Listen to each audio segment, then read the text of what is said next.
एक समय की बात है, एक गांव में एक गरीब किसान रहता था जिसका नाम रामलाल था। वह अपने परिवार का पालन पोषण बहुत ईमानदारी और मेहनत से किया करता था। उसका व्यवसाय खेती करना था। उसे गांव का नाम किशनपुर था। किशनपुर गांव में जो लोग रहा करते थे वह बहुत खुश रहते थे, क्योंकि किशनपुर गांव में कोई परेशानी कभी नहीं आई। सुबह होते ही सब लोग अपने अपने काम के लिए निकल पड़ते थे और बच्चे महिलाएं भी अपने काम में लग जाते थे। किशनपुर गांव में पेड़ पौधे और पंछी का हमेशा बसेरा रहता था, जिससे गांव वाले बहुत खुशी खुशी अपना जीवन व्यतीत कर रहे थे। एक समय की बात है, जब गांव में अकाल पड़ गया और गांव के सारे लोग परेशान हो गए, क्योंकि खाने के लिए कुछ नहीं था। बच्चे भी बूढ़े सब भूखे मर रहे थे। यह सब देखकर गांव के मुखिया और किसान बहुत परेशान हुए।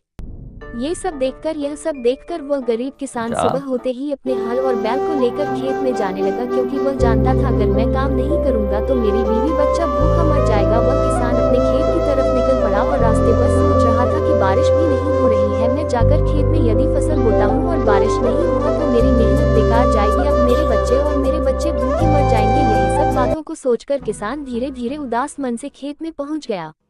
और गांव सभी किसान भी अपने अपने खेतों में फावड़ा लेकर पहुंच गए और अपने खेत की खुदाई करना स्टार्ट कर दिए।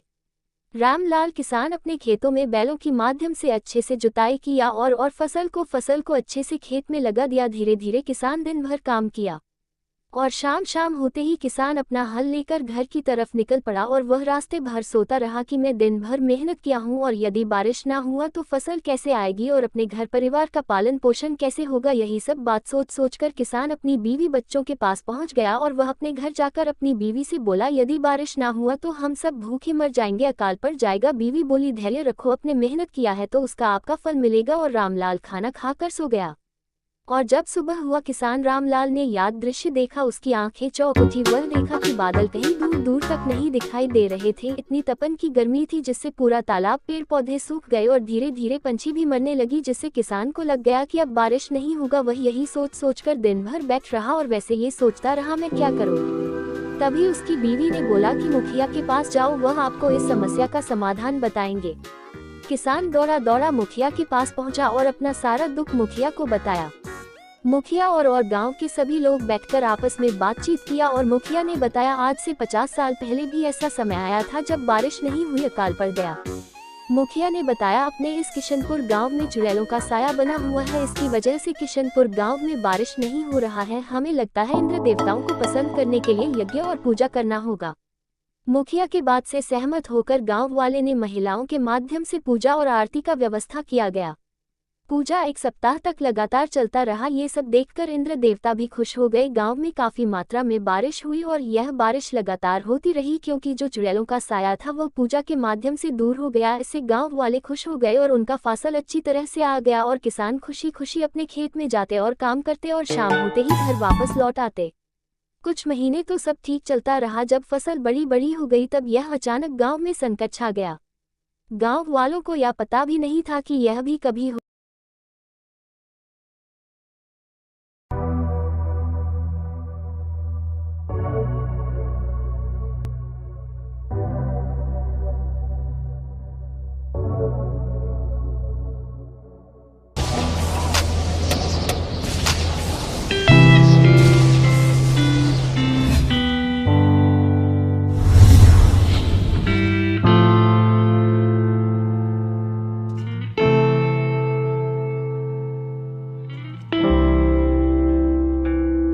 सकता है। जो गांव वाले ने किया था चुड़ैलों के साथ, उन सबको बहुत गुस्सा आया और इस बात का बदला लेने के लिए अपना पूरा चुड़ैलों को इकट्ठा किया और अपने दल की सबसे बूढ़ी चुड़ैल के पास सभी पहुंच गए और गांव वालों को बर्बाद करने का प्लान बना लिया।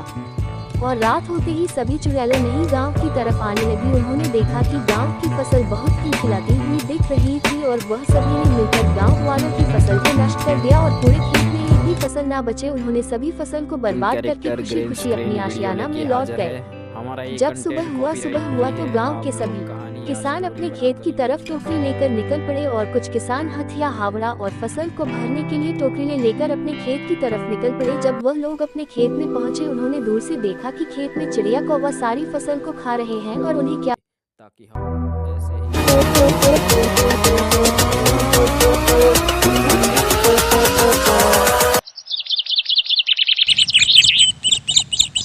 मालूम खेत में कोई फसल ही नहीं है।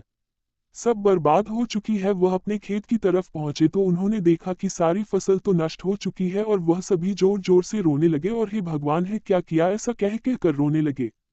ये सब देखकर रामलाल अपने घर की तरफ रोते हुए चल पड़ा और जाकर पूरे गांव में बताया कि पूरी फसल बर्बाद हो गई है और इस फसल को बर्बाद करने वाली उन्हें चुड़ैलों का हाथ है जिसे हमने अपने गांव से दूर कर दिया था। और रामलाल दौड़कर अपने बीवी के पास पहुंचा और सारी बात यहाँ की बताई। ये देखकर उसकी बीवी जोर जोर से रोने लगी और रामलाल भी रोता हुआ ये जगह पर बैठ गया। वाया सोच रहा था करो तो क्या करूं। तब उसकी बीवी ने बोला कि आप मुखिया के पास जाओ और सारी बात बताओ और उन चुड़ैलों के बारे में भी बताना, मुखिया जरूर इस बात का उपाय बताएंगे। और रामलाल अपनी बीवी की बात सुनकर मुखिया के पास पहुंचा। मुखिया को रो रो कर सारी बात बताया। मुखिया सुनकर बहुत दुखी हुआ और रामलाल को बोला रामलाल रो मत और इस बार हम लोग सब एक जगह रखकर इस चुड़ैलों को भागने का उपाय निकलते हैं। मुखिया ने बगल की गांव का एक बूढ़ा तांत्रिक बाबा रहता था।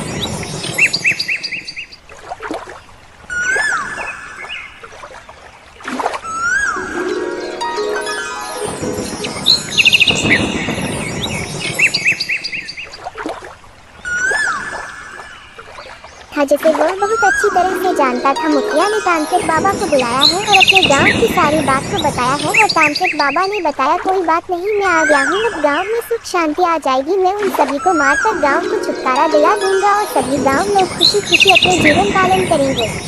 तांत्रिक बाबा अपनी दिव्य शक्ति से उसे जगह को खोज लिया जहाँ पर उन चुड़ैलों का बसेरा हुआ करता था और तांत्रिक बाबा वहाँ पर जाकर चुड़ैलों को दूर जाने की सहमति थी, लेकिन चुड़ैल गांव छोड़कर जाना नहीं चाहती थी। जब बाबा और चुड़ैलों के बीच में काफी नोक-झोंक हो गया तो बाबा को गुस्सा आया। उसने बोला मैं तुम्हें अपनी दिव्य शक्ति से मार डालूंगा। चुड़ैल को भी गुस्सा आ गया, वहाँ भी बोली बाबा अपनी जीवन को जीना चाहते हो तो यहाँ से चले जाओ, नहीं तो हम सब तुम मिलकर तुमको मार डालेंगे। बाबा बोला क्या भाग चुड़ैल, यहाँ नहीं तो भस्म कर दूंगा। जैसे बाबा ने चुड़ैलों को मारना चाहा तभी वहाँ पर चुड़ैलों का एक झुंड आ गया। वह झुंड बाबा पर टूट पड़ा जिससे बाबा उनकी शक्ति के आगे बेहोश हो गया तो अपने दिव्य शक्ति का प्रयोग किया, बड़ी बड़ी सभी को मार